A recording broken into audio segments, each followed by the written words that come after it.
I'm not expecting you to be gloating here, but you are going to tell me that you were right, aren't you?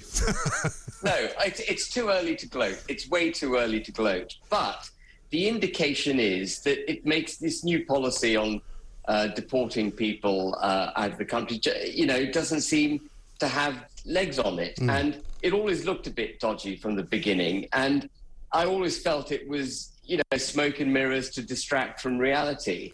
The idea that we could send wholesale the numbers of people coming across the channel into the UK to Rwanda, it just never really made sense to me.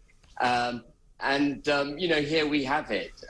We've already seen that there are going to be challenges to it. It's going to be months before this policy could even be implemented, if it ever is implemented in a practical sense. And it seems to me it was put out there as a pre-election, and remember we've got very important elections coming up tomorrow, a pre-election stop to traditional Conservative voters. But you see, this is where you and I will differ, because if it was that, then surely they wouldn't have said today, the day before the election, oh, actually, we can't do it for months. Well, it wasn't them who said it, was it? It was, the reality of the situation is now dawning. People are recognising that it's going to be months, for the various court processes to proceed. And really, what they have to do, I don't want to use politically inappropriate terminology, but the expression that comes to mind isn't repeatable. I won't repeat it, Mike, sorry. What they have to do is to prevent the would-be migrants coming onto UK shores in the first place before they get the benefit of the protection of British law. And we are absolutely entitled to prevent them from crossing into our waters, and we should prevent them from doing so. It's what I've always said. They should be, if necessary, escorted back to French coasts. Now, we can't take them on board our ships, because the minute they come on board, they get protection under UK law. But there's absolutely nothing wrong with us making it utterly clear that if they seek to cross into British waters, they'll be towed back into French waters and towed back all the way, if necessary, to the French coast. And that's what we should do. We should prevent the problem in the first place rather than trying to address it once it's on our shores. Yes, I think that's probably sensible. But equally, surely if the government was really interested in doing this, they would do it. It's simply the fact that they're not doing it which is causing the problem, because coming up with the idea was fine. I think it was workable. I think it was practical. The Rwandan government was happy to take the refugees. They've done it before. They've taken other migrants from other countries. The fact remains that the willingness of the government to do it is in question, and that's why it's not happening. Yeah, it always struck me as odd, and in a sense, this is where my antenna went up, that the government paid Rwanda £120 million up front in order to do this scheme. If this was a genuinely viable scheme, profitable for Rwanda, made economic sense for them to do it, they wouldn't have insisted on £120 million up front. And it smacks, of payment ahead of delivery of service, which, in a commercial sense, just doesn't make any sense. Why would you pay ahead of delivery of service? It's because the Rwandans, I don't think, ever really believed they'd take receipt of any, illegal immigrants, as it were, onto their shores, and they wanted something up front for the optics. Well, maybe it was a bribe to just go along with it. Anything's possible, right? Well, that's the other way. There's so many inappropriate statements that have flashed through my head that I've been unable to put out on radio. No, quite. On TV, my goodness, on TV. Well, listen, and on radio as well. We are now a unique sort of hybrid, so that's brilliant. What about, though, these people who were saying that the reason they didn't come for 9 days was, in fact, about the wind and the tide? Surely, if that was the case, you just recreate those conditions, don't you, somehow, in the channel? So you make the channel unnavigable, if you like. So when it's calm, you somehow generate either wind and or wave power to stop them coming. I don't know if that's possible. That would be a fine thing if we could do it. But, why do we not have the will to protect our own borders? It's our right to protect our borders. Of course it is. These people are seeking to enter British territory illegally. You wouldn't allow them to walk through Heathrow.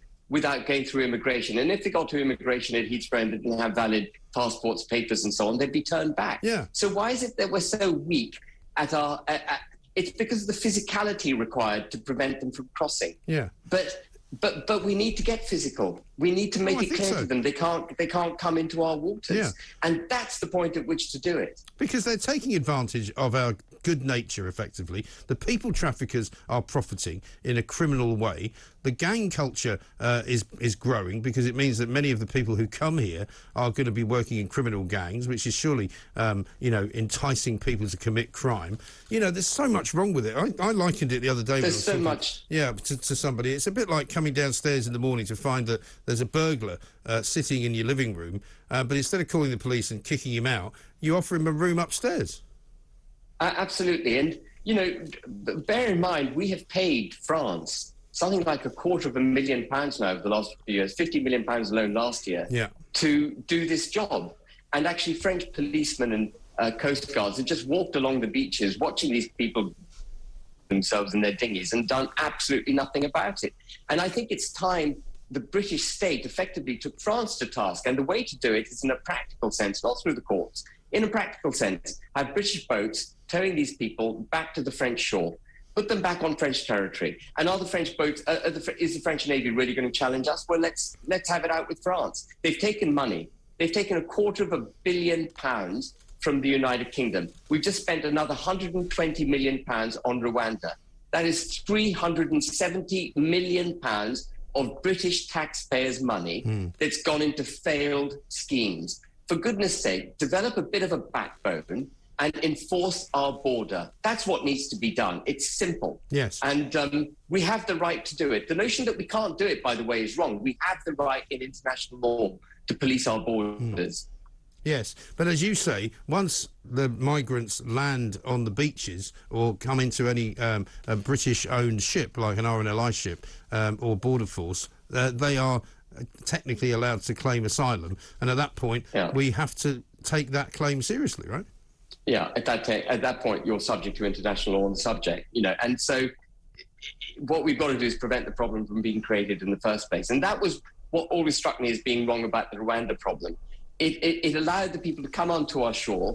You're bound to have protracted legal fights with not just the people, but all the bodies that support them, bizarrely, in my view.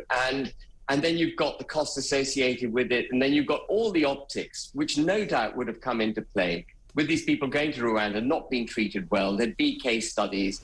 They'd be all over our TV screens. And before you know it, you've got a kind of crisis going on of unnecessary government making. Yes. The best place to stop it is at our international border with France in the sea. That's where we should stop it. But there's also been calls by some to put more forces, British forces as such, onto the French beaches. I mean, I've always said, again, a very simple solution would be to stick a knife into any dinghy that you see and just make it, impossible to get put in the water. Well, how difficult would it be for the French authorities to do that? Very, very. If the French wanted to prevent this problem being created, they could easily do it. They've taken £250 million of British taxpayers' money and done nothing about it. We've got loads of video evidence of French Coast Guard just walking up and down their beaches doing nothing, watching these people launching.